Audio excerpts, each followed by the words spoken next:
Happy Father's Day from the entire staff at Logan River Golf Course. It's time once again for our annual Punch Pass and men's shirt sale. Buy any 10 or 20 Punch Pass and receive a voucher for 9 holes of golf at Logan River. Buy any men's shirt, excluding sale shirts, and redeem the voucher for 9 holes of golf. Come down to Logan River and check out all the great gifts, items for Dad. Logan River Golf Course. Play well, play fair, play fast. It's time for the Garden Guide with your host, Mark Anderson from Anderson Seed and Garden. New research suggests that people are more likely to eat vegetables if they have a tempting name. What would life be without homegrown tomatoes? Only 2 things that money can't buy, and that's true love and homegrown tomatoes. From gardening to landscaping. Today we are going to try and create garden eyebrows. Kind of like the flowers are sprouting directly from your hair. So that makes sense. Go! Phone lines are open at 753-KVNU or 800-369-KVNU. Kind of like eating vegetables. It's the Garden Guide, now on KVNU 610 AM and 102 FM. And we welcome you to the Garden Guide here on News Talk KVNU. I'm Will Feelright, along with Mark Anderson of Anderson Seed and Garden. And Mark, it's definitely feeling like summer. It is feeling like summer, and summer's coming up soon. It is, especially when you think about just what's all coming up in the calendar. Official start to summer, 21st of June. 21st of June. 21st of June. So what a great day that's on the horizon there. What can I say? This is like one of the best times of year to get outside and do some planting, enjoy being outside, and just the weather's amazing. Mountains are green. It's a great time to be in Cache Valley. And plus, there's a lot of exciting things that will be coming up over the next couple of weekends. Summerfest next weekend. Yeah. We've got Father's Day next weekend. Father's Day weekend, and Children's Market is going to be going next weekend as well, too. So the Children's Market kind of coincides on Center Street downtown at the same time that they're doing Summerfest. Yeah, and cool. that's a great time to come down and support some of our young entrepreneurs that are trying to start their own businesses. And it's really kind of cool to see what these kids are putting together for business ideas. They're really creative. Yeah, we got some really creative kids at Anderson's. We've had some great deliveries of some amazing plants. So lots of perennials have been coming in, and they're just starting to bloom like crazy. We've got some gorgeous Shasta daisies and rudbeckia and salvias and a lot of different perennials that are in bloom. But we have some great shady plants as well, too, so like hostas and coral bells and ferns. So we've got a wide spectrum of perennials that have been coming in just for summer. So summer bloomers, and so lots of those showed up this week. But we did get another truck of trees and shrubs, so we got some beautiful, beautiful trees in, got some new shrubs in. Japanese maples, got some more flowering crabs. We've got some more beautiful shade trees. One of the really nice trees that's come in is our sunset series of maples, and so it's a iron deficiency resistant, iron chlorosis resistant strain of maples. And so if you've got a maple tree that always gets iron deficiency, this series of trees resist that. And so they're made for alkaline soils. And there's one that's got burgundy leaves that turns coppery in the fall. And then we've got a couple others that are green during the summer, and they turn orange or red or even purple in the fall. Gorgeous trees. They don't get quite as big. They get like 25 to 30 feet tall, where some of your other, like say Norway maples, are in the 40-foot, 45-foot range. So beautiful trees, resistant to iron chlorosis, great for our soils. Got a good selection of that sunset series of maples that have come into. So some really good plants have been arriving at Anderson's. It's a fun time to come down and just see what we've got. All right. Yeah. And plus also maybe you'll find something for Father's Day and get some of that shopping done a week early. We could absolutely talk about some gifts for father, some things you can do out in the yard to help out dad, and now we can show some ways. We can help you find some ways to show some appreciation to those fathers out there. Yeah. Absolutely. And we're going to be talking about a lot of the things that you may be encountering with your garden, your lawn. Now, we aren't able to take calls for this particular show, but we are going to be answering a lot of questions. So I think one of the first that probably a lot of people are are dealing with right now is insects, diseases now. We're getting into that time where definitely it's going to become the dog days of summer. And we've got some hot temperatures, and that's where a lot of times weeds, insects, diseases really start to thrive in your garden, in your lawn. And there are some ways to be able to prevent it. There are. And so we've got it's just that time of year where the grubs are going to just like start showing up and in the turf. And then we've got tobacco budworms showing up on petunias. We've got grasshoppers. I had somebody in the other day, and they're out in Wellsville, and they're like, we're getting inundated with grasshoppers already. Mosquitoes are going to be kicking up as well, too, if we continue to have these little storms that just happen throughout the summertime, and we get that stagnant water sitting around. We're just going to have mosquitoes like crazy. And then we've been dealing with aphids for like the last month, so tons and tons and tons of aphids. But with these little storms coming through periodically, we've had lots of fluctuations in the weather. So we've had kind of cold and wet, then really warm and dry, then cold and wet, and then really warm and dry for a while. And when that happens, you start to see a lot of diseases. So we've seen powdery mildew showing up. We've seen anthracnose on maples already as well too, and leaf spots on roses. So a lot of different diseases and insects are really showing up, and hopefully we can help our listeners kind of figure out how to control some of those and prevent in a lot of cases as well too, instead of just waiting until the plants are almost completely gone. I had somebody in I think it was just yesterday, and she had pictures of some of her plants. It was a coleus, and there was no leaves left. There was just these little sticks. These little sticks of where the veins of the leaf the veins of the leaf were still there, but the leaf tissue in between the veins was completely gone. Yeah, so it had like skeletonized her plant until there was absolutely nothing left. And was that primarily from aphids? No. So the aphids only suck the sap out of the plant, so they don't actually eat the leaf material. Yeah, they're just getting the sap out of the plants, and then they kind of, what's left over, what they don't consume is like drips as honeydew. So that's why you get that stickiness on the leaves, and drips out of the maples and drops onto your car, and so then your car's all sticky as well too. But it was probably either a caterpillar of some sort, because the caterpillars have voracious appetites, so they'll just eat and eat and eat and eat until there's nothing left, and the veins don't taste as good as the leaf material. The leaf yeah. Or it could have been grasshoppers too. So she might have grasshoppers, because the grasshoppers will do the same thing. They'll skeletonize the plants until the leaf tissue's all gone and the veins are left. Yeah. So we've got a couple potential culprits. Yeah. Because she just had pictures of the leaves, and so I couldn't tell 100%. Yeah, I couldn't tell 100%. It seems like, though, especially we find it with especially as our green bean plants, we do bush beans, and as they first start coming up, if you don't watch, if you've got grasshoppers, they see that.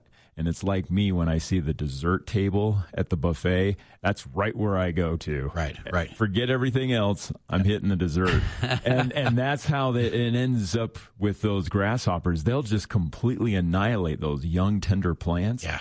And you'll just lose an entire crop. I've had to replant multiple times. Absolutely. So we'll start to see more and more insects showing up.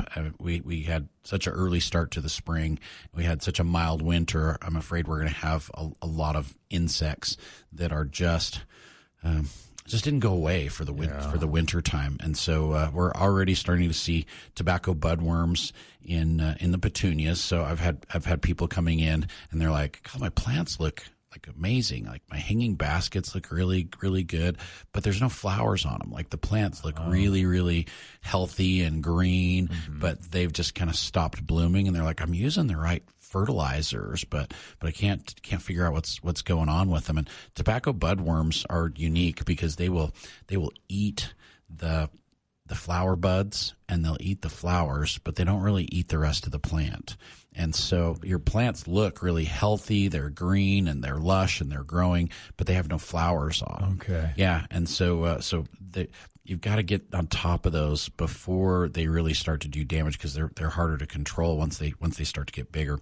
And the adults of those tobacco budworms, they look like hummingbirds, but it's a moth. And so the moths are big, they're brown. They will kind of hover around the plants. They've got kind of a long snout. I don't know if it's a snout, but they've got proboscis or whatever, and they'll like pull the nectar out of the flowers, but then they'll lay eggs on the plants while they're at it, and so they kind of hover over the plants, and their wings beat really, really fast. They really do look like a hummingbird.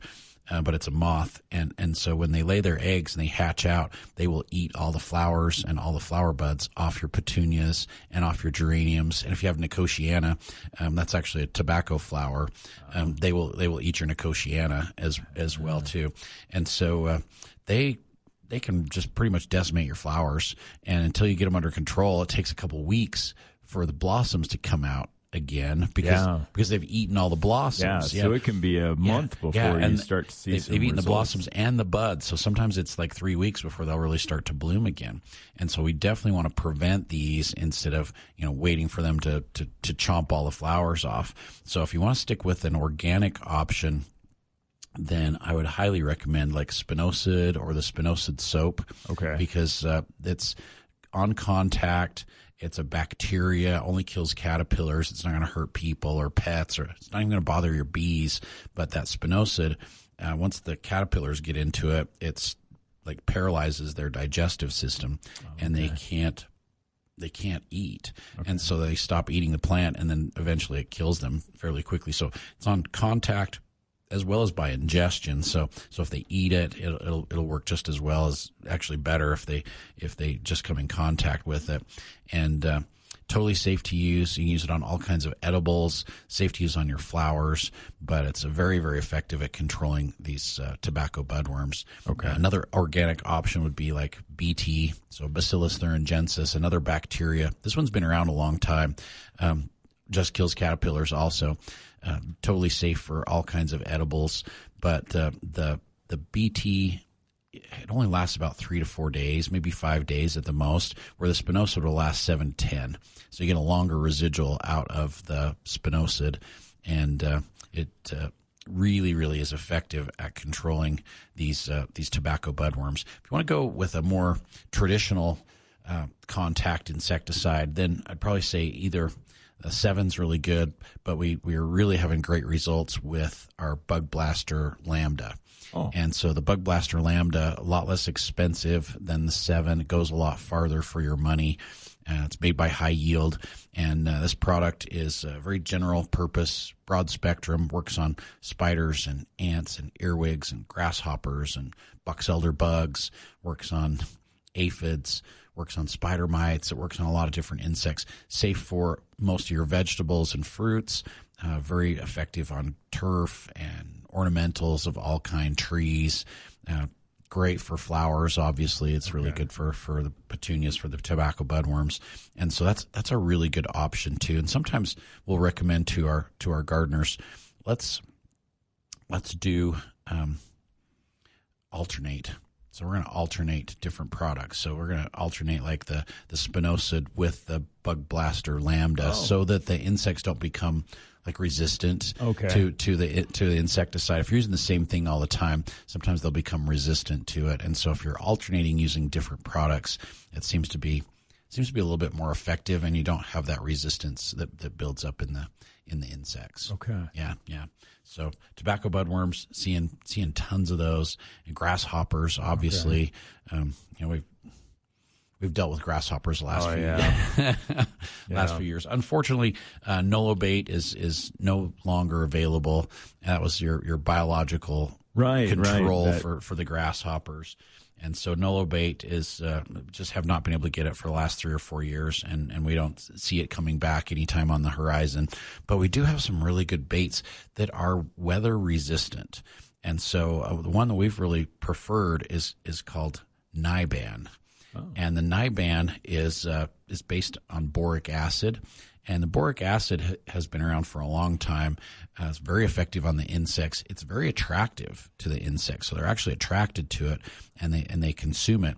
But their bodies don't have a mechanism for excreting this boron, and so when they consume too much of it, it basically shuts their body down, and they can't excrete it, and it kills them.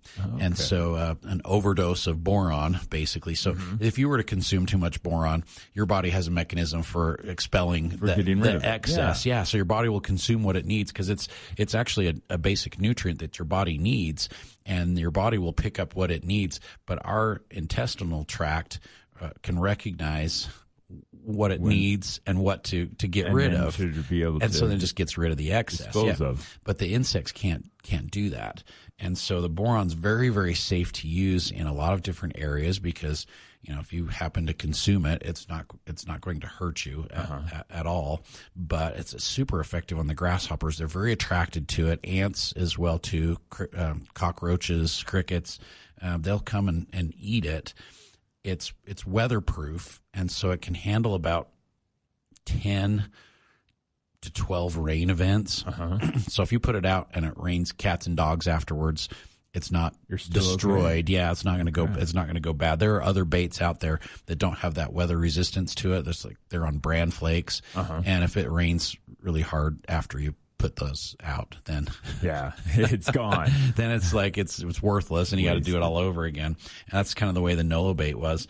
But the Nyban will handle rain or sprinklers about 10 rain events before it starts to break down and deteriorate. So it's been super effective. You can use it outside, you can use it inside, you can use it in a lot of different locations. So for a bait, we've been very, very happy with the Nyban. Use I think it's about a pound per 1,000 square feet. And so you get pretty good coverage out of it as well too. And, you'll get at least a month of control out of it. I mean, think about it.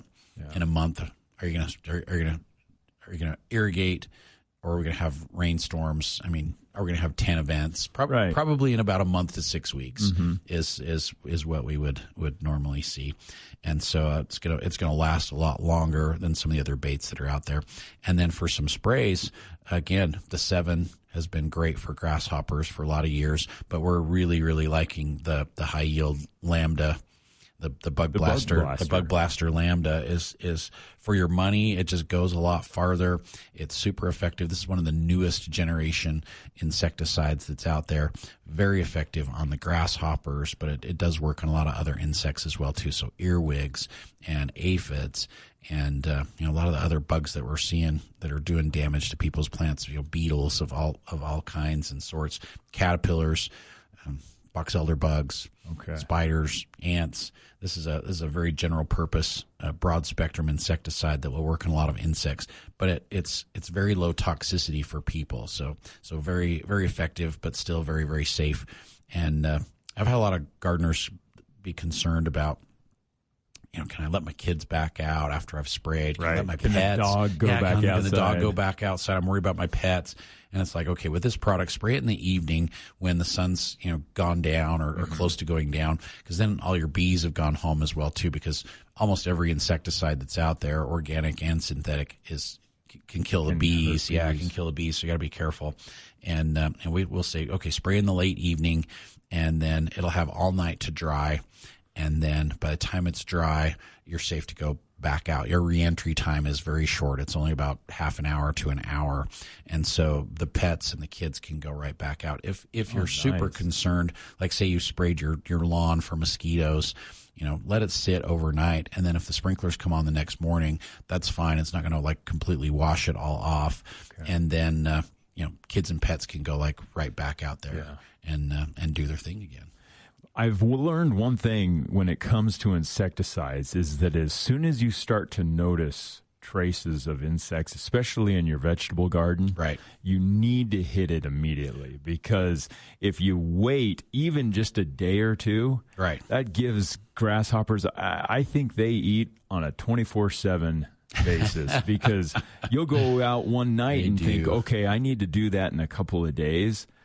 couple days roll around and you could completely lose your crop. All of it. Absolutely. So a lot of it has to do with you need to tackle it immediately as soon as you see that first sign. Right. Well, it's just like my example of that one customer that came in and like her leaves had been skeletonized. There was nothing left, And I mean, that just happened like not overnight, but it happened within probably just a couple days. Yeah, that's just a couple of days. So some of these insects have voracious appetites, and they will just absolutely consume every piece of those leaves as they're going, especially the caterpillars and especially the grasshoppers, because they just eat like crazy. The one thing that we've really had amazing results with over the years, and it's absolutely one of my hands down favorite products, is the Mosquito Go or the new Grasshopper Go from Fertilome. And these are repellents. And so they don't kill the insects. They just make them go somewhere else. Okay. And so by using a repellent in your vegetable garden, in your flower beds, on your turf, I mean, it works great for mosquitoes. It works for grasshoppers. It works for all kinds of flying insects. So all kinds of moths and flies that come in and, lay their eggs on your plants. It will drive them away. Hopefully it'll make them go to your neighbor's house. Nice. Yeah. Just far away that they don't come back. Exactly. And so these repellents will last 2 to 3 weeks. And they'll just encourage the insects to go elsewhere. And so if your adult insects aren't in your yard laying eggs and those larvae aren't hatching out, it's usually the larvae that do most of the damage, not the adults. And so when you can drive them somewhere else and they don't lay eggs in your yard, all of a sudden you've broken that cycle of generations of insects that are hatching in your yard, on your plants, on your corn, on your cabbage, and they're going somewhere else. And you're going to break that cycle, and you're just not going to have those insects, in your garden. Yeah. And we found that 2 or 3 applications of the repellent throughout the growing season will basically keep your vegetable garden. I've had 85 to 90% less insects to deal with in the garden just by using the repellent. Yeah, I mean, huge savings on time and effort and insecticides that I don't have to apply to my garden. So I think in the last 3 years, I've only had to use an insecticide maybe twice. Okay. Because I just don't have enough insects to really worry about. If there's a few bugs nibbling on stuff, it's just like, have at it. It's fine. Okay. But I'm just not noticing those big populations. The only times that I've really had to spray has been for squash bugs. Okay. Yeah. Okay. We probably should talk about squash bugs. Yeah, definitely, because squash bugs. They're going to be coming. But the Grasshopper Go and the Mosquito Go are made from cedar oil. So it smells really good. It's great for your yard. The insects despise it, so they'll just leave and go somewhere else. It's just like having a giant cedar chest out in your yard. So people will collect very valuable items, whether it's a wedding dress or your tassels from when you graduated, or your cap and gown, or whatever, your old military uniform, and store that in a cedar chest because it keeps the insects away, so you don't have like clothing moths that get in there and do some damage to it. This is the same concept. So we're just creating a bigger cedar chest outside that's driving the insects away to prevent them from nibbling on your plants instead. Okay. And so that cedar-based product, totally safe to use in vegetable gardens, around flowers, lawns, shrubs, trees, and the bugs, mosquitoes especially, but works on grasshoppers, works on moths. They'll just go somewhere else. And it's been super, super effective, at least in our garden, at preventing these insects from coming in the first place. And then if you need to, then you can use an insecticide to try and get some other bugs under control. So I think probably over the last 5 years, I've used a little bit of the Lambda and a little bit of the spinosad soap. Okay. The spinosad soap is so safe to use that you can use it right up to the minute you're going to harvest stuff. And so in addition to my repellents, I've only had to spray just those few times. Just a handful of times. And those are kind of my go-to products for getting the insects under control. Aphids, spider mites, they work great on both of those. Okay, so those cedar repellents really, really good. But once those insects do start to come into your garden, do start to come into your lawn, it's a good idea to use a combination. I like how you mentioned that. That's something we hadn't really talked about in the past. Use a combination of a couple different insecticides. And if you're looking for saving money, because all of us are always trying to find ways to save money, that Bug Blaster from Lambda. Much less expensive. And then maybe like 7 and use those 2 in combination. Really, for me, the cedar granules, like the Mosquito Go, the Grasshopper Go, really saves me a lot of time and effort and money as well, too, because it just drives the insects somewhere else. And then if I have to, then I'll end up using an insecticide to kind of finish off some culprits that sneak into the yard. Okay. Yeah. All right. Well, coming up in a few minutes, we'll talk about how to be able to take care of your lawn during these hot summer days. We need to talk about some, of course, ways to be able to water effectively. And we'll get to all of that and more questions about your lawn and garden here on The Garden Guide on KVNU.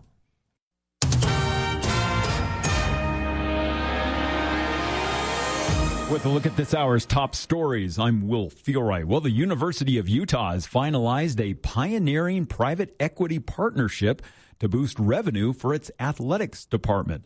Now, the university's board of trustees collaborated with New York-based Otro Capital to launch Crimson Brand Partners. Now, the new company will manage all commercial operations for Utah athletics, including branding, licensing, sponsorships, ticketing, and also events. Now, meanwhile, the university will retain full control over coaching, recruiting, scheduling, and student and athlete support. Now, University President Taylor Randall said the move positions the institution at the forefront of developing strategic solutions to the financial challenges that is plaguing college athletics. Now, Utah Athletics Director Mark Harlan will serve as the board of chair of Crimson Brand Partners, while veteran sports business executive Matt Webb will manage daily operations as CEO. Well, Utah County has become the latest in the state to implement Stage 1 fire restrictions in response to ongoing drought conditions and forecasted dry weather. Now, the restrictions prohibit open fires, with exceptions only for approved fire rings at developed public recreation sites with pressurized water or permanently constructed fire pits at private residences with running water. Now, additionally, the order bans smoking outside of enclosed vehicles or cleared areas, discharging fireworks or exploding targets, and cutting or welding metal near dry vegetation. Now, this involves Utah County, but other counties have also implemented similar measures, particularly in southern Utah. I'm sure here in the north we'll see those restrictions soon. Well, hot temperatures continuing with mid-80s during the day. Overnight temperatures staying in the mid to low 50s. 90s coming next week. Will Feelright for KVNU News. I'm Nick DeLuca. U.S. men's national team gets off to a strong start, taking down Paraguay 4-1 in Inglewood to earn 3 points to kick off the World Cup. Forward Flo Balogun would score twice in the first half, 31st and 45th minutes, to stake the U.S. to a 3-0 halftime lead. Balogun with the first multi-goal game by a U.S. player in a World Cup since 1930, and he did it in the first half. ESPN soccer analyst Hercules Gomez on the U.S. winning in convincing fashion. The most complete performance under Mauricio Pochettino came at the World Cup. The first time we ever see the starting 11, and it was a complete dominance. The first half was as good as I've seen any national team play in any tournament, let alone the World Cup. I said it only rivaled the Portugal first half 2002 because that Portuguese team was a contender. Yeah. That Portuguese team had a golden generation. This was ridiculous. In 9 previous World Cup group stage appearances, the U.S. has advanced all 5 times. It avoided defeat in the opening match. In baseball, Jacob Misiorowski with a masterpiece in Milwaukee. The 1-2 pitch. Swing and a miss. He struck him out. A fastball at 103. His arms in the air. A complete game. Shutout from Jacob Misiorowski on the 1-year anniversary of his MLB debut. A masterpiece from the Miz. 6:20 WTMJ on the call. Mizorowski with a first-inning strikeout of Kyle Schwarber, reaching 105 miles an hour, fastest pitch by a starting pitcher ever. College World Series underway in Omaha. North Carolina takes down Ole Miss 6-2. West Virginia, a 7-5 win over Troy. Both advanced to the winner's bracket. Coming up on the Monday edition of the Clay Travis and Buck Sexton Show, the latest on the Iran deal. Has President Trump been able to bring this across the finish line? Will gas prices plummet, and what does it mean for the midterms? We'll take a look at that, plus the aftermath of the biggest IPO in Wall Street history. That and more coming up on Clay and Buck. 10 to 1 on News Talk KVNU, 102 FM at 610 AM. It's the Garden Guide on News Talk KVNU, 610 AM and 102.1 FM. And welcome back to the Garden Guide here on KVNU. We'll feel right along with Mark Anderson of Anderson Seed and Garden as we're talking about all things lawn and garden. As we've got, as we were mentioning earlier, a week away from Father's Day. And, of course, next week will be Summerfest, and a lot of excitement will be going on throughout Logan. But also, a lot of excitement this weekend in downtown Logan, Mark. Yeah, at Anderson's. We just got a couple more truckloads of plants in, so we just got some gorgeous trees, some beautiful shrubs, and a bunch more perennials that are just looking amazing. This week we've had some just gorgeous Rudbeckia and Shasta daisies in that are just like in full bloom, and lots of different plants coming in. We just got some really nice Japanese maples that look amazing. Yeah, I know people's Japanese maples got froze this spring. They did. They're afraid they weren't going to come back out, but guess what? Both of my Japanese maples have leafed out, and they look great. But if you want to add another one, we've got some more in. We've got I forgot that these came. We've got some beautiful hardy hibiscus. Oh. Yeah, so the hardy hibiscus are like your tropical hibiscus that you see in like Hawaii. Oh, yeah, so you go to tropical beautiful climates, and the flowers are huge. They're like dinner plate sized, and we've got some pink ones, and we've got some red ones, and the foliage is kind of a green, but it's also a burgundy color as well too. So the foliage is beautiful as well as the flowers. So I totally forgot that we had those that came in.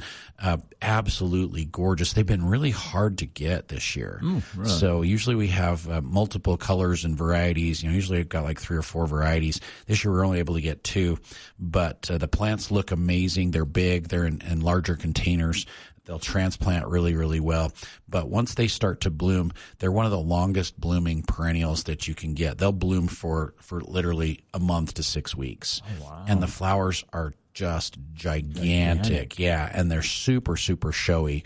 And so these hardy hibiscus that we just got in are absolutely gorgeous. And we just got some honeyberries in, too. Oh, and so the honeyberries, we've been trying all spring to get a bunch of honeyberries. I got 20 of 2 different kinds. We got Tundra and we got Borealis.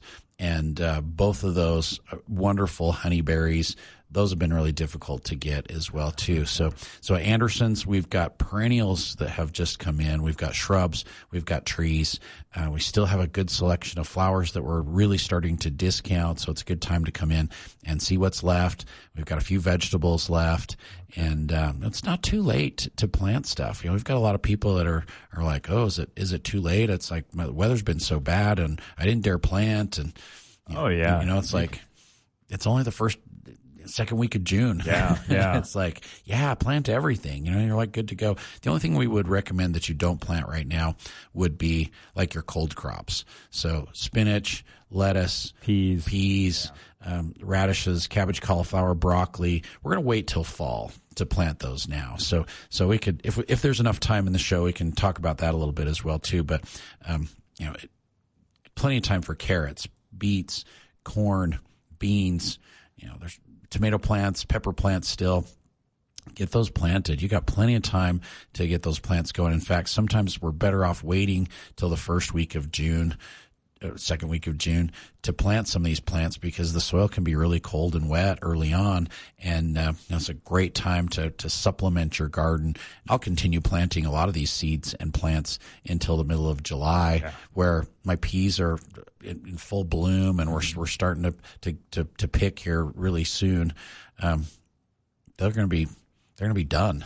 1st of July, they're going to be gone, and so we'll pull those out. Spinach will be gone, and lettuce will be gone. We'll pull those all out, till it all up, and we'll plant some more stuff. So it's absolutely not too late. So still have seeds, still have plants, still have flowers, shrubs, trees, perennials. The store's looking great.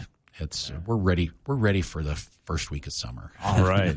Well, we were talking about insects earlier on in the show. Yes. And we mentioned squash bugs, but we didn't get to those. Right. And, We should mention those because especially as a lot of your zucchinis and crooknecks and squashes, pumpkins are starting to leaf out. That's when you start to see squash bugs. They're so hard to control, too. Really difficult to control. So early on in the show, I mentioned the repellents. Mm-hmm. So the cedar-based repellents like the grasshopper go and the mosquito go. They do help with the squash bugs, but not 100%. So squash bugs tend to not really be deterred by the repellent. That's the one bug that I've not been able to drive completely out of my garden with the repellent, but I think it really has helped. Like, it hasn't stopped them 100%, but it's decreased their numbers. But when they get in to, like, say, your banana squash or your precious giant pumpkin that you're trying to grow for the Giant Pumpkin Festival, and overnight they kill the vines. Yeah. It's devastating because they look great one day, and 2 days later you go out there and they're lying on the ground. And what they do is they bore into the vine and they disrupt the sap and the nutrient flow. Circulation. Right, that goes through the plant. And so it just basically clogs their arteries to the point that the water and nutrient can't get to the vine, and so it looks like it's not been watered, and it just and the leaves just collapses. Go limp. Yeah, and it's like a big windstorm came up and it broke the vines, and they're just dead now. That's what the squash bugs do, and they look like elongated stink bugs with kind of a a dark brown pattern on their backs, and so they're a little bit longer than a stink bug, and then they've got these different patterns on the back, and they're really hard to kill. Their eggs are like an orangey copper color, and you'll see them on the undersides of the leaves. And if we see those eggs, I'll just usually take a gloved hand and I'll just like squish all those eggs and break them. Yeah, because they just do so much damage. There are really no effective organic insecticides for the squash bugs because they're so resilient. And so you can try like spinosad soap. You can try triple action if you want to stick with the organic. You'll have a little bit of success, but it's not going to be 100% control. We found that you have to go with either permethrin or 7. The new version of 7. The old version of 7 didn't work on them, but the new version of 7 does.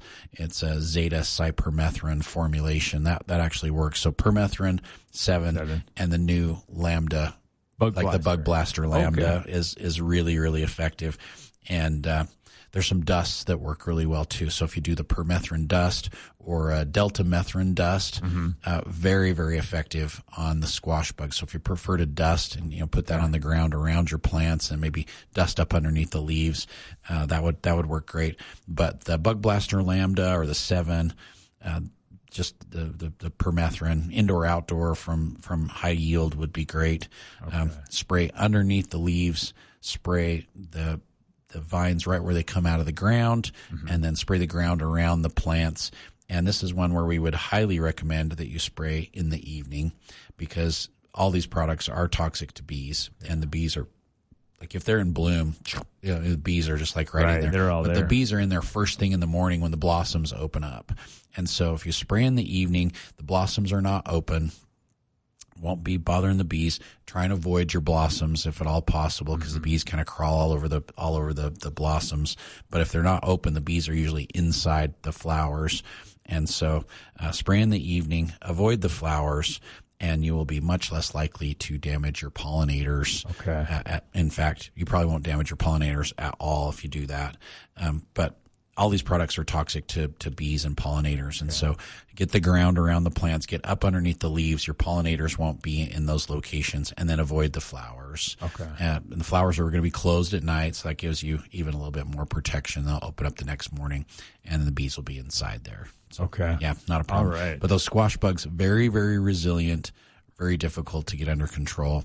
And then, a lot of bugs. Yeah. Mosquitoes. Yeah. Like I said, the aphids. We've had ladybugs and lacewings and praying mantis in stock. We're hoping to get some more in. They do such a great job on aphids. Like I've got a beech tree, a tricolor beech at home. I had aphids all over it. I checked it last night. 90% of the aphids are gone, nice. But it's crawling with ladybugs.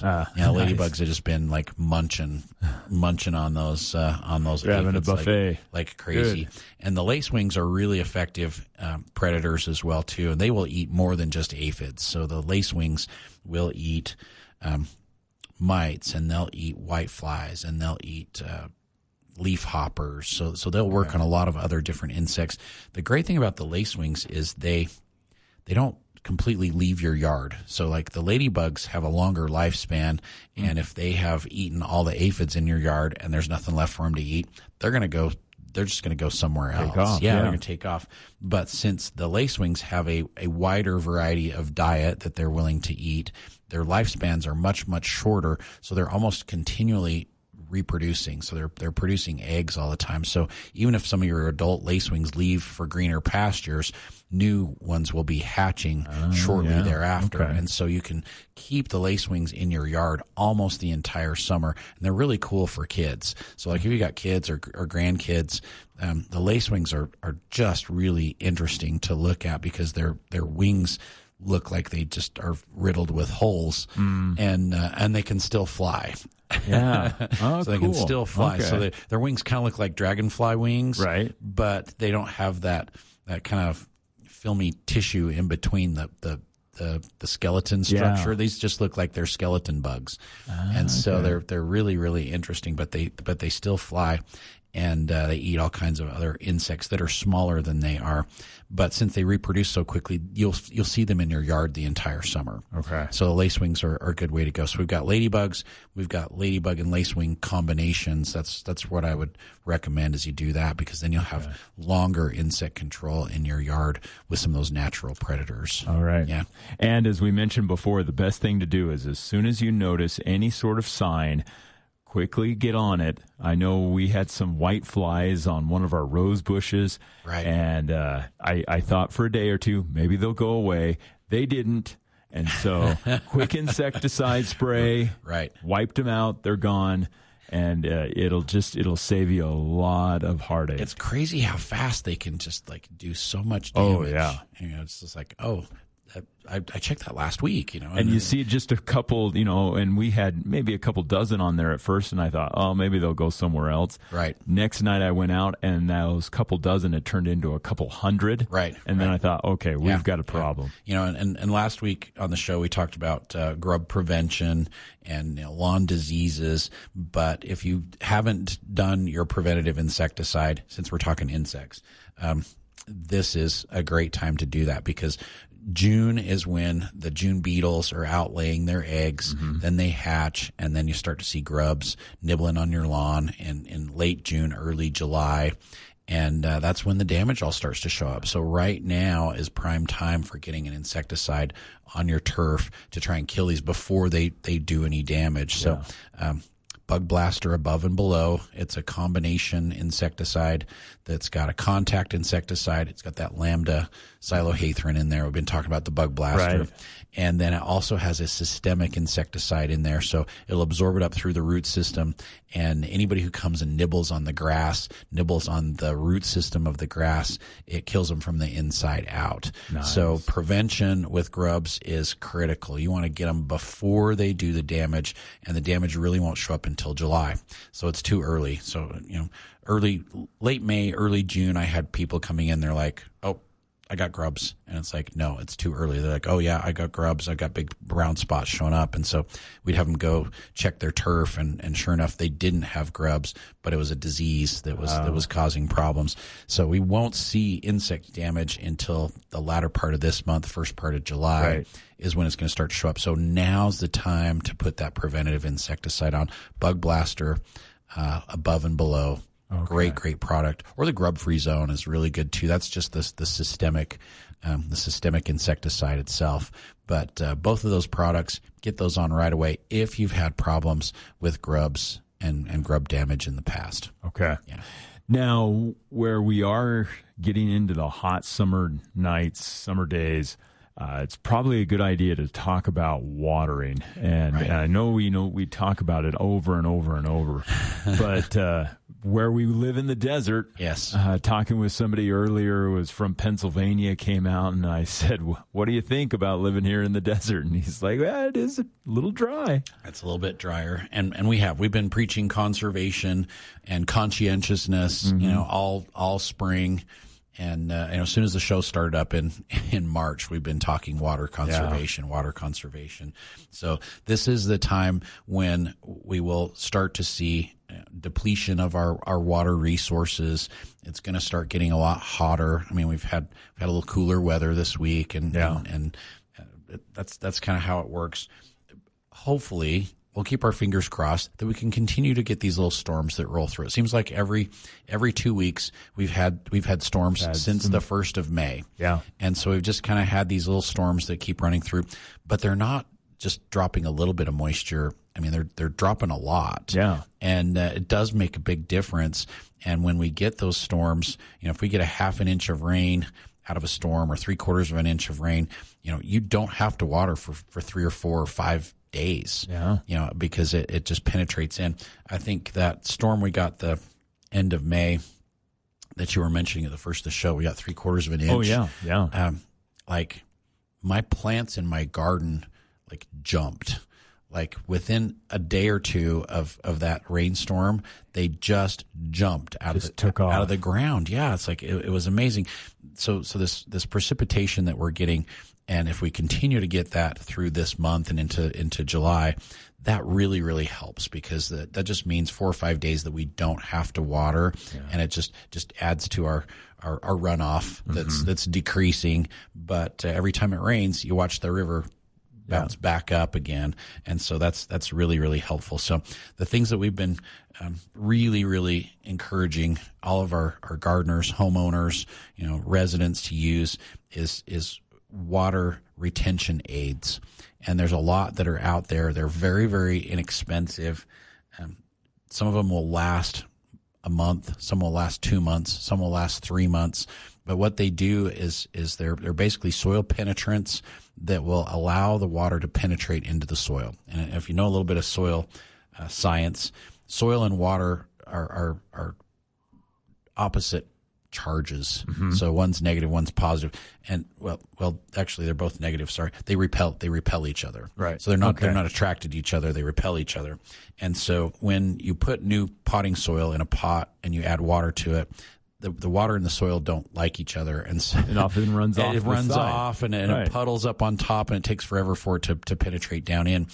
Your soil outside in your yard does the exact same thing, and so that water sometimes just won't penetrate, especially after a dry period when it has really desiccated. Yeah. And you'd think, well, it should be absorbent. It should, if it's dry, it should want that water. Well, no, it kind of pushes the water away, and so by using a soil penetrant like Easy Wet or like Hydratane or like Back to Green, these products make it so the soil is very attractive to the water, and so it attracts the water to it, and it'll pull the water down into the soil, and then it holds it. And when the soil is wet, it's more likely to absorb more, and so it will pull more water down in there. So what it will do is it will make your water stretch farther, because it can now absorb it and then retain it a lot longer. So we found with these products, it increases your water absorption and retention by 30 to 50%. And if you use a product like Hydratane, like I just put mine on last week, Hydratane will last for 90 days. and it will decrease your water use on your turf or on your landscape or in your flowers or in your vegetable garden. It's non-toxic. In fact, it's made from food grade products. You can use it right in your vegetable garden. It will decrease your water needs by 30 to 50% for 90 days. Oh, wow. Yeah, for 90 days. So through the entire hot, dry part of the season, it will allow you to water 30 to 50% less, but still see the exact same results. And so by applying that to my grass, I can cut my water by 30 to 50% and still not see a difference in how my turf performs. Mm-hmm. And so a lot of our customers that are anticipating some potential restrictions in their communities, we've been encouraging them to use the Hydretain. And if you can only water once a week, your lawn is going to do great. So it's going to do fine. Back to green. Yeah. And we were talking earlier, when you're looking to save some money, these products can help you cut back on your watering, especially if you're watering on a culinary system. Right. Like some of us are, myself included. Save you a ton of money. Yeah. So let's say your water bill was $100 for all the outdoor watering that you did this month. If you use the Hydretain and you cut that by 30 to 50%, we're talking your bill goes down to $70 or even $50 instead, because you're using that much less water. Wow. So it really does make a big difference. I've been very conscious of how much water I'm using this year, and I've got soakers and drip in my vegetable garden. Oh, right. And it's really, really a great way to go, because soakers will use 70% less water than a sprinkler, but do as good, if not a better job than your sprinkler will. But drip systems, 90% less water. Mm-hmm. So you're going to use 90% less water to do a better job than what you were doing before. And so I'm kind of tracking how much water I'm using. And I've got 62 peppers, tomatoes, squashes, melons, and pumpkins.